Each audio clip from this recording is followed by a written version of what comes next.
Hi students, आज हम लोग यूपी बोर्ड 2023 के लिए साइंस पढ़ेंगे। इसमें बहुत ही इंपॉर्टेंट टॉपिक है प्रकाश का परावर्तन।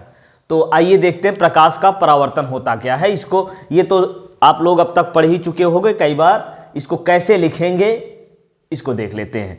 चलिए, प्रकाश का परावर्तन क्या होता है आप लोग बताइए क्या होगा। जब प्रकाश किरण किसी माध्यम से आती है और चिकनी अथवा पॉलिशदार सतह से टकराती है तो क्या होता है, अधिकांश भाग उसका वापस उसी माध्यम में चला जाता है। इसी को परावर्तन कहते हैं। कितनी बार रटे हो, वही चीज है। प्रकाश का किसी चिकनी अथवा पॉलिशदार सतह से टकराकर उसी माध्यम में वापस जाना प्रकाश का परावर्तन कहलाता है। ठीक, ऐसे लिखेंगे।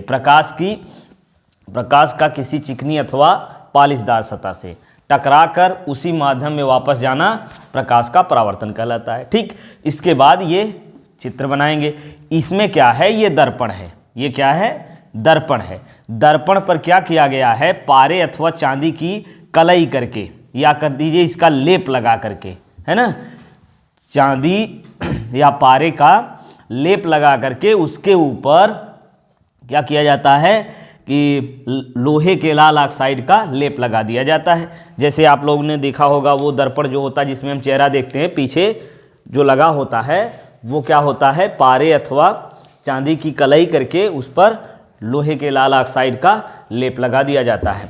चलिए, तो वही है, इसमें प्रकाश का परावर्तन होगा। मतलब प्रकाश किरण आएगी तो इधर नहीं जाएगी, दूसरे माध्यम में नहीं जाएगी, टकराकर वापस उसी माध्यम में जाएगी। ठीक है, इसी घटना को क्या कहते हैं, प्रकाश का परावर्तन। और ये आने वाली प्रकाश किरण क्या कहेंगे, आपतित किरण। अब परावर्तित होकर के वापस जाने वाली किरण को परावर्तित किरण कहेंगे। और ये आने वाली प्रकाश की किरण इस परावर्तक तल के जिस बिंदु पर मिलेगी, इस बिंदु को क्या कहेंगे, आपतन बिंदु। इस बिंदु को क्या कहते हैं, आपतन बिंदु। ठीक,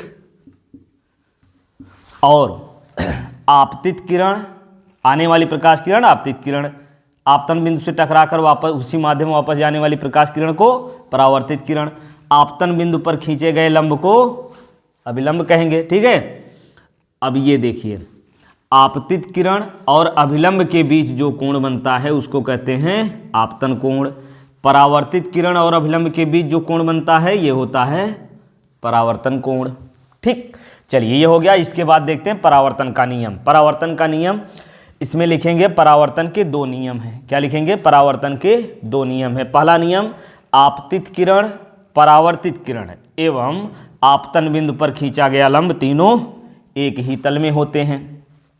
खींचा गया लंब तीनों एक ही तल में होते हैं। यहाँ क्या लिखेंगे, तीनों एक ही तल में होते हैं।